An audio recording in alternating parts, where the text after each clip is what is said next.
The Diplomat, 3rd of March 2023. What China is doing to try and dominate the information pipes.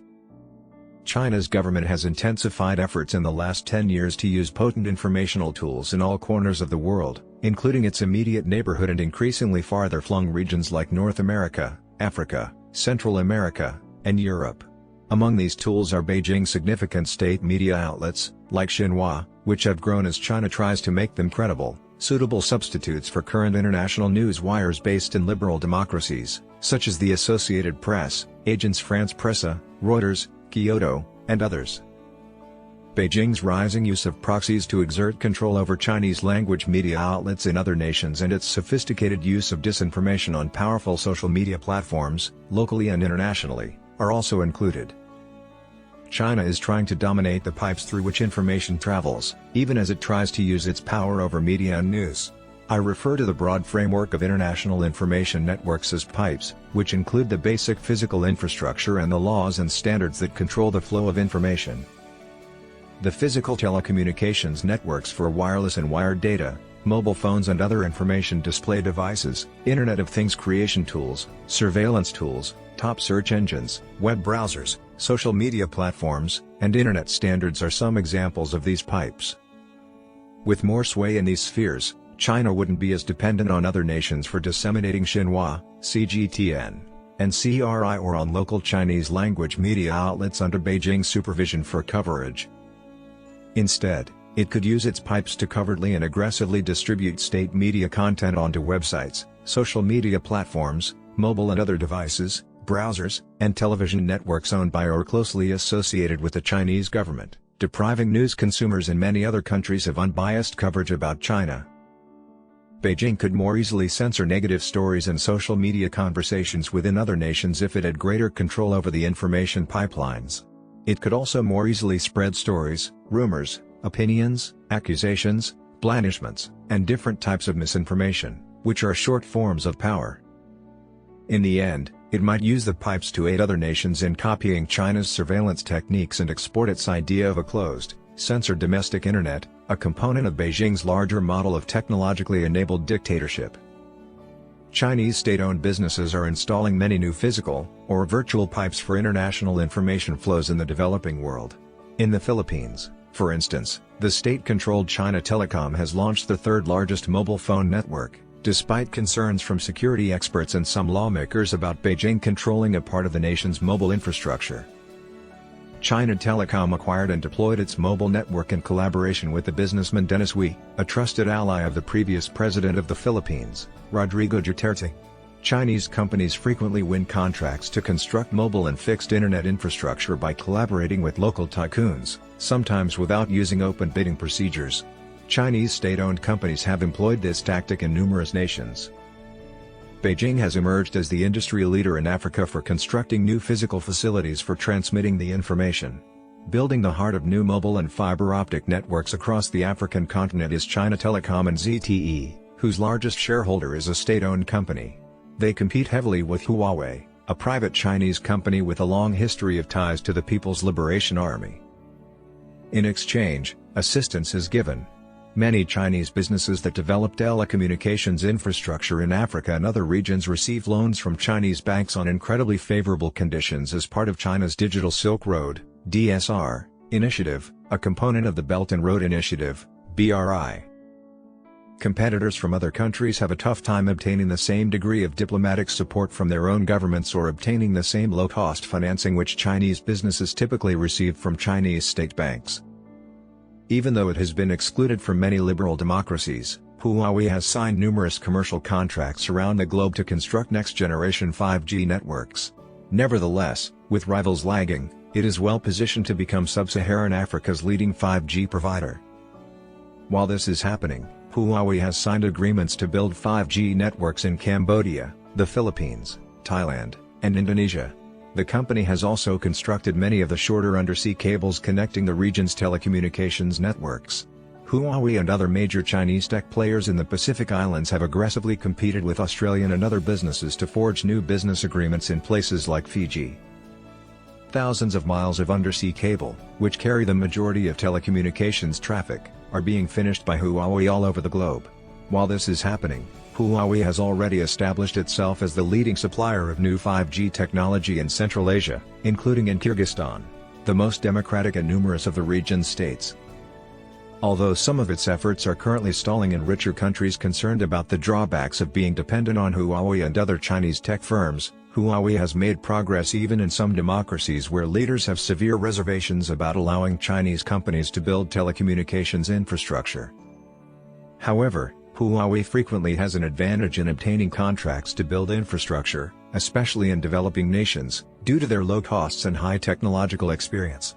Additionally, Huawei has grown more inventive, ranking among the top tech companies in the world for its investment in R&D.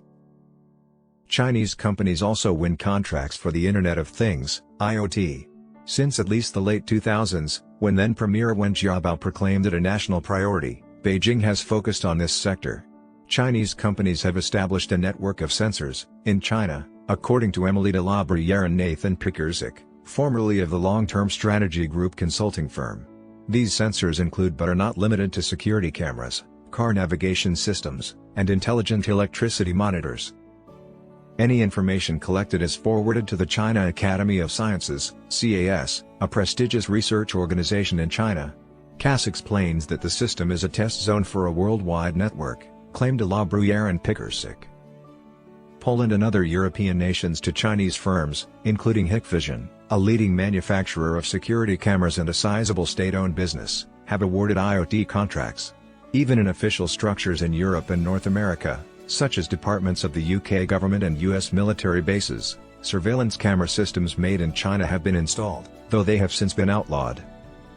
Due in part to their participation in abuses in Xinjiang, the US government added Hikvision and several other Chinese companies to an economic blacklist in 2019.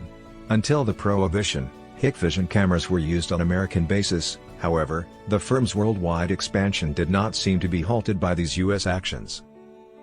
Another type of communication pipe is social media sites.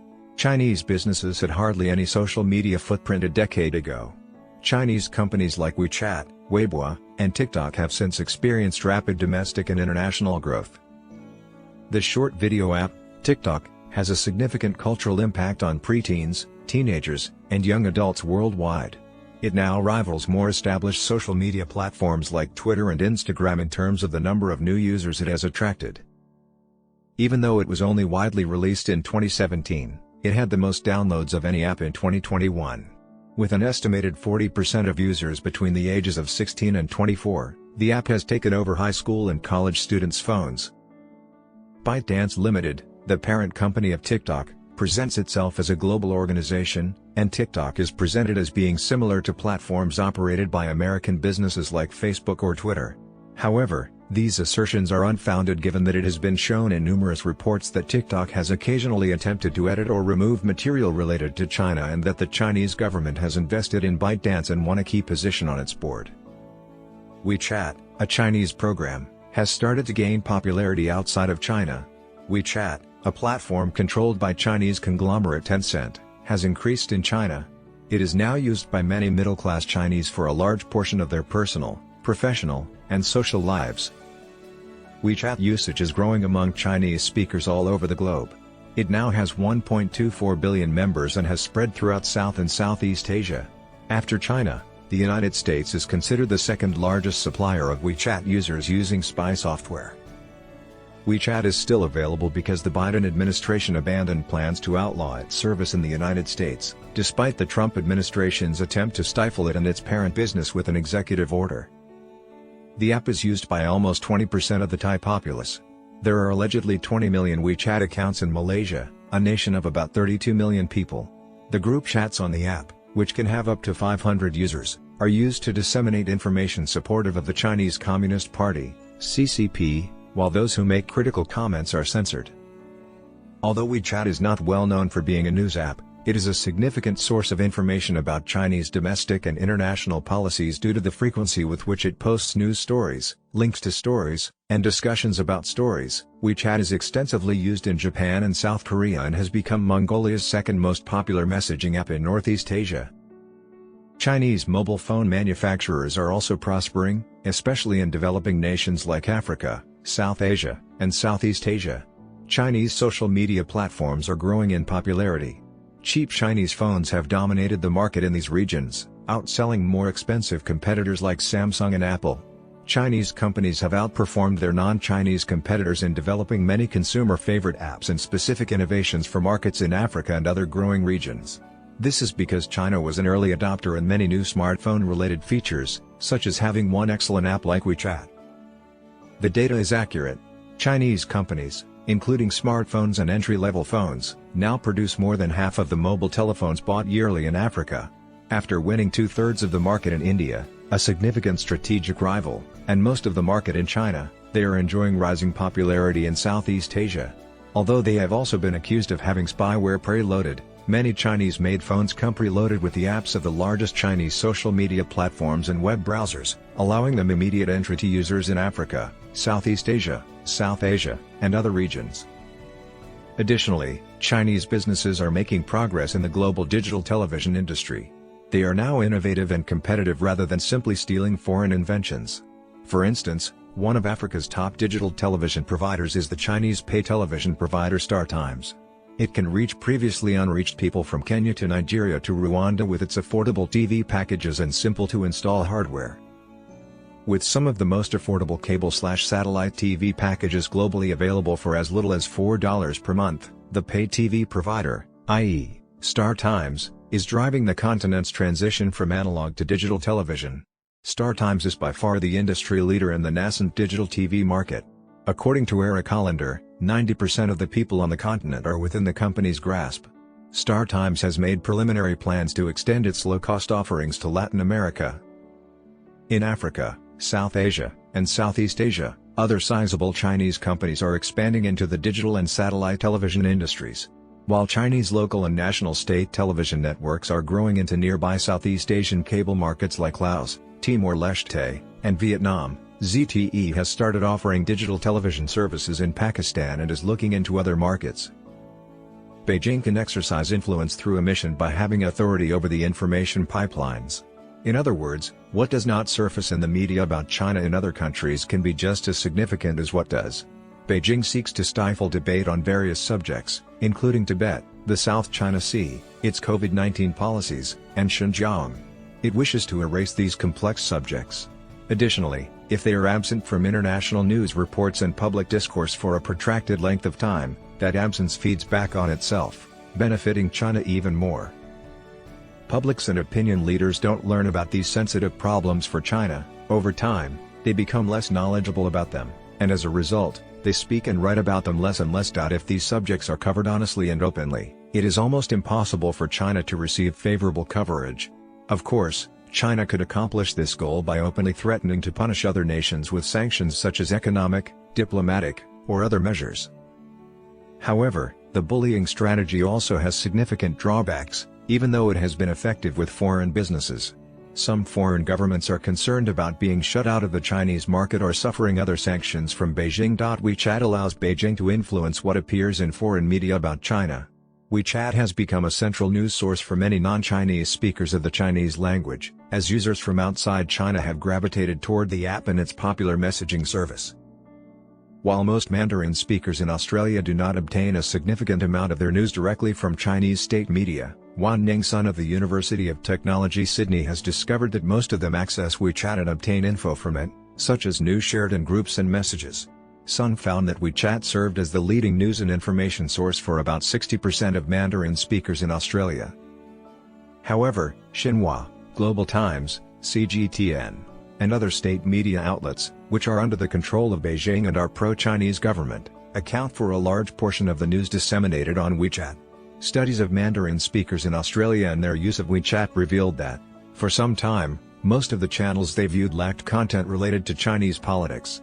Australians who spoke Mandarin and frequently accessed WeChat for news received zero news about Chinese affairs. However, the Chinese government receives a lot of information about the interests of WeChat and other social media users.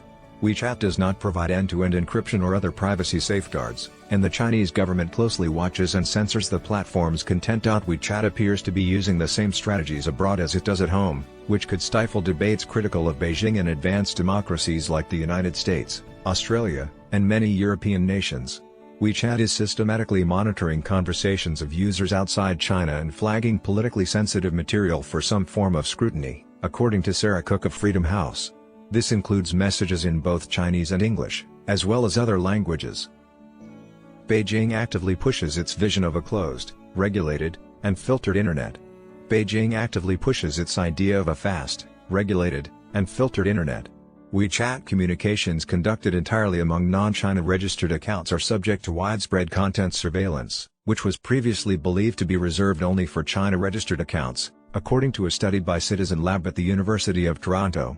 China also provides other nations with a tried-and-true example of managing domestic internet usage through material filtering, user monitoring, and punishment. It promoted internet control technologies by training foreign officials and holding frequent high-level meetings with national and local leaders from Africa to Southeast Asia before COVID-19. This training will likely resume once COVID-19 is under control. Since the middle of 2010, there have been more of these trainings in information management, and they frequently center on how China has blocked particular social media platforms, compelled domestic social media platforms to comply with state regulations, and used a variety of filtering techniques to clean up social media and messaging sites. China has trained and educated officials from 36 different nations on information administration, according to a Freedom House estimate. The United Nations has 193 member countries. Since Freedom House only looked at officials from 65 countries, the number of nations that sent representatives to China to learn information management is probably much higher. Freedom House's analysis of this training revealed that many nations frequently import particular forms of Chinese help and enact cybersecurity laws that restrict internet use in ways akin to China's controls to build on training like the ones provided for Southeast Asian states. Indeed, in recent years Southeast Asian nations like Vietnam, Cambodia, Myanmar, and Thailand appear to have either sent representatives to China to study cybersecurity procedures and the country's domestic internet control efforts as a model for their increasingly strict cybersecurity laws, which allow for widespread information blocking, extensive government monitoring of domestic internets, and provisions to force companies to keep data locally. And as China returns to the international scene after managing its internal issues, it will likely promote its internet model and numerous other methods of collecting and using information pipes.